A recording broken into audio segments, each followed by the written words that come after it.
భారతదేశం అనగానే మనకి ఏ భాషలు గుర్తొస్తాయి? బహుశా హిందీ లేదంటే ఇంగ్లీష్? కాని ఇవి కేవలం ఆరంభం మాత్రమే అని చెబితే? భారతదేశం అనేది ఒక భాషల ప్రపంచం. అదొక విస్తారమైన రంగురంగుల విశ్వం. పదండి ఈ విశ్వంలోకి ఓ లుక్కేద్దాం. భారతదేశం ఒక భాష కాదు, ఇది భాషల విశ్వం. ఇది ఉత్త వాక్యం కాదండి, ఇది మన ఈరోజు ప్రయాణానికి ఒక దారి చూపిస్తుంది. మనం కేవలం భాషల్ని లెక్కపెట్టట్లేదు, ఆ భాషల వెనుకున్న కథల్ని, సంస్కృతుల్ని, గుర్తింపుల్ని, వీటన్నిటినీ చూడబోతున్నాం. సరే, మరి ఇంత పెద్ద భాషా ప్రపంచాన్ని అర్థం చేసుకోవడం ఎలా? మనకు దారి చూపించడానికి ఒక మ్యాప్ ఉంది. అయితే ఇది మామూలు మ్యాప్ కాదు. ఇది ఇండియా భాషల కథకు ప్రాణం పోసే ఒక పటమన్నమాట. ఇదిగో చూడండి, ఇదే భారతదేశపు భాషా హృదయం.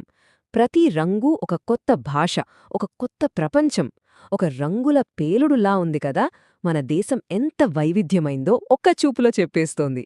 ఇది వెறுం జాగ్రఫీ కాదండి, కోట్ల మంది ప్రజల జీవితాల కథ. ఈ భాషల గెలాక్సీలో కొన్ని పెద్ద స్టార్స్ని చూద్దాం. అంటే ప్రధాన భాషల్ని అన్నమాట. ముందుగా మధ్య ఉత్తర భారతదేశంలో చూడండి, ఆ ఆరెంజ్ కలర్ అంతా హిందీ. ఆ తర్వాత తూర్పున బెంగాళీ, పశ్చిమాన మరాఠీ. ఇక మన సౌత్లో తెలుగు, తమిళం లాంటి పవర్ఫుల్ భాషలు. ఇవన్నీ ఈ భాషా విశ్వంలో పెద్ద పెద్ద తారలలాంటివి. ఓకే, ఇప్పటిదాకా మనం పెద్ద చిత్రాన్ని చూశాం కదా. ఇప్పుడు కొంచెం జూమిన్ చేసి కొన్ని ఇంట్రెస్టింగ్ డీటెయిల్స్ చూద్దాం. ఎందుకంటే ఈ మ్యాప్లోని ప్రతి మూలలోనూ ఒక కథ దాగుంది. చూడగానే మన కళ్ళు ఆ హిందీ బెల్ట్ పైకే వెళ్తాయి. ఆరెంజ్ కలర్లో ఓ పెద్ద ఖండంలా కనిపిస్తోంది కదా. కాని కాస్త జాగ్రత్తగా గమనిస్తే అది ఒంటరిగా లేదు. దాని చుట్టూ ఆ అంచుల్లో పంజాబీ, రాజస్థానీ, గుజరాతీ లాంటి ఎంతో శక్తివంతమైన భాషలు ఉన్నాయి.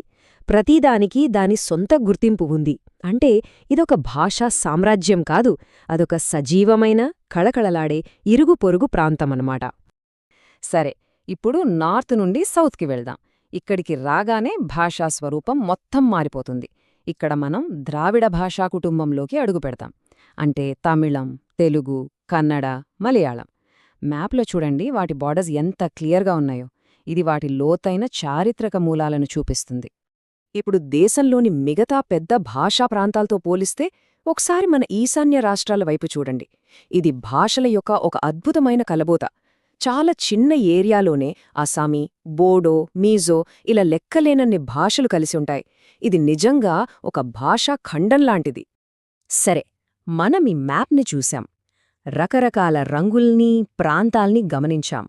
ఇంతకీ ఈ భాషల అల్లిక వెనుక ఉన్న అసలు అర్థమేంటి? ఈ రంగుల వెనుక, ఈ పేర్ల వెనుక ఒక లోతైన కథ ఉంది. అంటే ఈ మ్యాప్ కేవలం కొన్ని రంగులు, గీతలు మాత్రమే కాదు.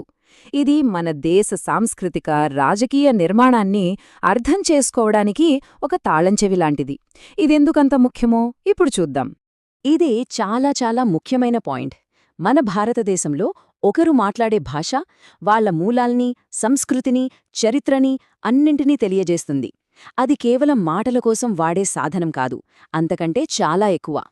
ప్రతి మాతృభాష ఒక సాంస్కృతిక వారసత్వానికి పునాది అనమాట. తనలో ఒక ప్రపంచాన్ని దాచుకుంటుంది. మనం మ్యాప్లో చూసిన ఆ భాషా సరిహద్దులున్నాయి కదా, అవి కేవలం గీతలు కావు. చాలాసార్లు అవే మన రాష్ట్రాల సరిహద్దులు కూడా. దీన్ని బట్టి అర్థం చేసుకోవచ్చు భాషకి, రాజకీయ గుర్తింపుకి ఎంత లోతైన సంబంధముందో. అందుకే జాతీయ భాష అనే టాపిక్ వచ్చినప్పుడల్లా ఇంత పెద్ద చర్చ జరుగుతుంది.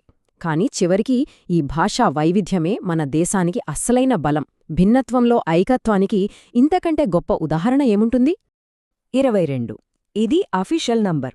మన రాజ్యాంగం గుర్తించిన షెడ్యూల్డ్ భాషలు ఇవి. కాని నిజం చెప్పాలంటే ఇది మంచుకొండ కొన మాత్రమే. ఈ అధికారిక లిస్టు వెనుక ఇంకా వందల కొద్ది భాషలు, మాండలికాలు ఉన్నాయి. ప్రతిదానికి దాని సొంత కథ ఉంది. ఇది ఒక రకంగా సవాలే. కాని అదే సమయంలో మన దేశానికున్న అతిపెద్ద బలం కూడా ఇదే. ఈ ఒక్క ప్రశ్న భారతదేశం యొక్క అందమైన, సంక్లిష్టమైన స్వరూపాన్ని మనం ముందుంచుతుంది, మనల్ని ఆలోచింపజేస్తుంది, ఈ భాషా విశ్వంలో ఇంకా లోతుగా ప్రయాణించడానికి ప్రేరేపిస్తుంది.